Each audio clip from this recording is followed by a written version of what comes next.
Hi, I'm Arnold Schwarzenegger, and I would like a moment of your time because I wanted you to know something.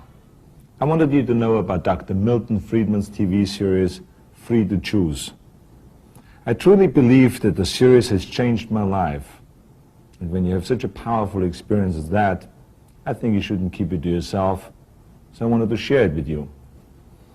Being free to choose for me means being free to make your own decisions, free to live your own life, pursue your own goals, chase your own rainbow, without the government breathing down on your neck or standing on your shoes. For me, that meant coming here to America, because I came from a socialistic country where the government controls the economy. It's a place where you can hear 18-year-old kids already talking about their pension. But me, I wanted more. I wanted to be the best. Individualism like that is incompatible with socialism. So I felt I had to come to America. I had no money in my pocket, but here I had the freedom to get it. I've been able to parlay my big muscles into big business and a big movie career. And along the way, I was able to save and invest. And I watched America change.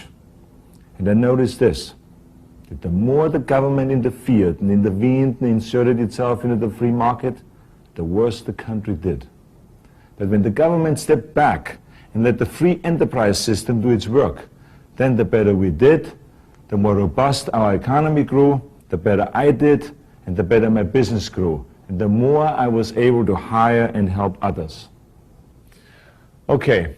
So there I was in Palm Springs, waiting for Maria to get ready so we could go out for a game of mixed doubles. I started zipping through the television dial, and I caught a glimpse of Nobel Prize winner economist Dr. Milton Friedman.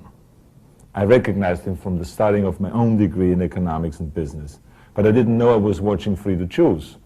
It knocked me out.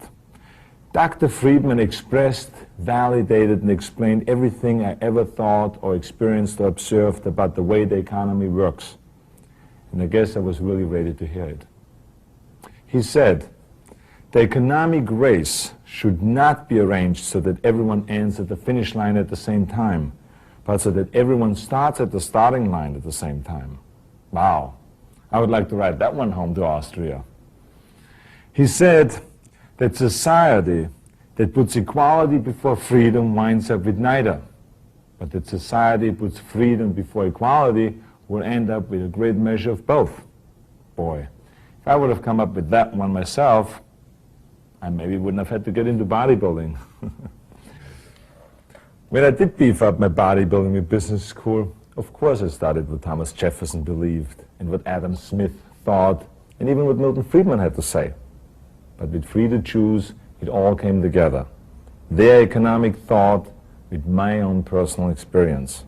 In a way, I felt I'd come home. I sought out Dr. Friedman and had the great pleasure and privilege of meeting him and his economist wife, Rose. And we've all become friends, and now I call him Milton. And that became a big pain in the neck about Free to Choose. All my friends and acquaintances got the tapes and the books for Christmas after Christmas, all the way through the Reagan years when I was able to tell them all, you see, Milton is right.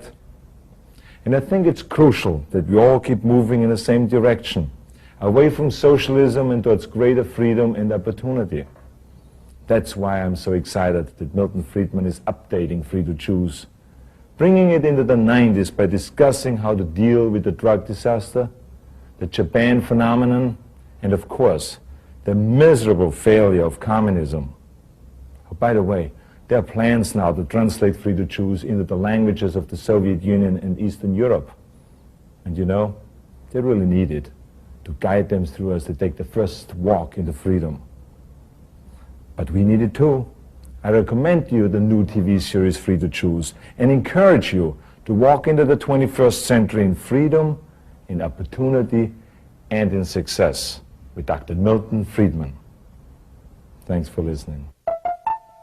Human and political freedom has never existed and cannot exist without a large measure of economic freedom.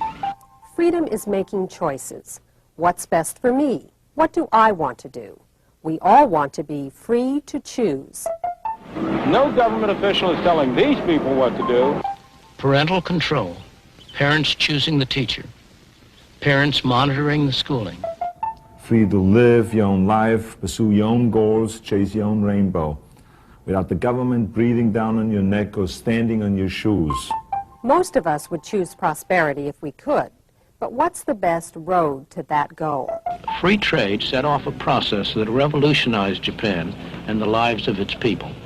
The Pilgrims tried a form of socialism over 300 years ago. Unfortunately for their fair-minded plans, they prospered only after they were allowed to keep for themselves all the food they grew. Who says economic institutions don't matter? We may dream of a perfect world, but we all know that's not possible. Hong Kong is very far from utopia. Life is unfair. There's nothing fair about one man being born blind and another man being born with sight.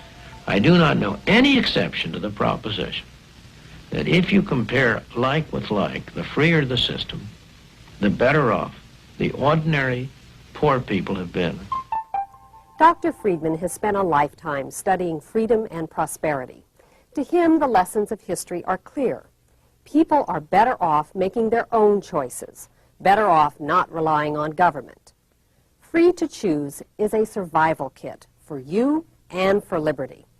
It's a gorgeous morning around the New York metropolitan area. Skies are sunny now. A little bit of cloudiness over the eastern end of Long Island, a patchy fog out there. Boy, we've got some lovely weather to talk about. And I think I promised you this back at the beginning of the week. Once, all this was a swamp, covered with forests. And that's what essentially The Canarsie Indians who lived here traded the 22 square miles of soggy Manhattan Island to the Dutch for $24 worth of cloth and trinkets. The newcomers founded a city, New Amsterdam, at the edge of an empty continent. In the years that followed, it proved a magnet for millions of people from across the Atlantic, people who were driven by fear and poverty, who were attracted by the promise of freedom and plenty. They fanned out over the continent and built a new nation with their sweat, their enterprise, and their vision of a better future. For the first time in their lives, many were truly free to pursue their own objectives. That freedom released the human energies which created the United States. For the immigrants who were welcomed by this statue, America was truly a land of opportunity.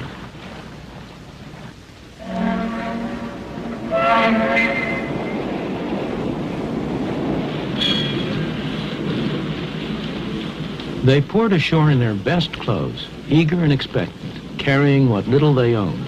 They were poor, but they all had a great deal of hope.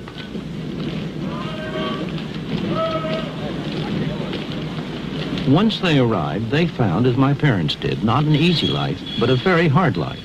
But for many, there were friends and relatives to help them get started, to help them make a home, get a job, settle down in the new country.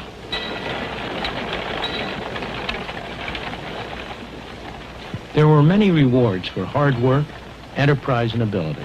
Life was hard, but opportunity was real. There were few government programs to turn to, and nobody expected them. But also, there were few rules and regulations. There were no licenses, no permits, no red tape to restrict them. They found, in fact, a free market, and most of them thrived on it. Many people still come to the United States driven by the same pressures and attracted by the same promise. You can find them in places like this.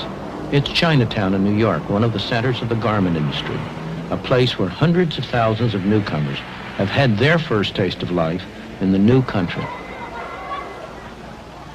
The people who live and work here are like the early settlers. They want to better their lot, and they're prepared to work hard to do so. Although I haven't often been in factories like this, it's all very familiar to me, because this is exactly the same kind of a factory that my mother worked in when she came to this country for the first time at the age of 14, almost 90 years ago.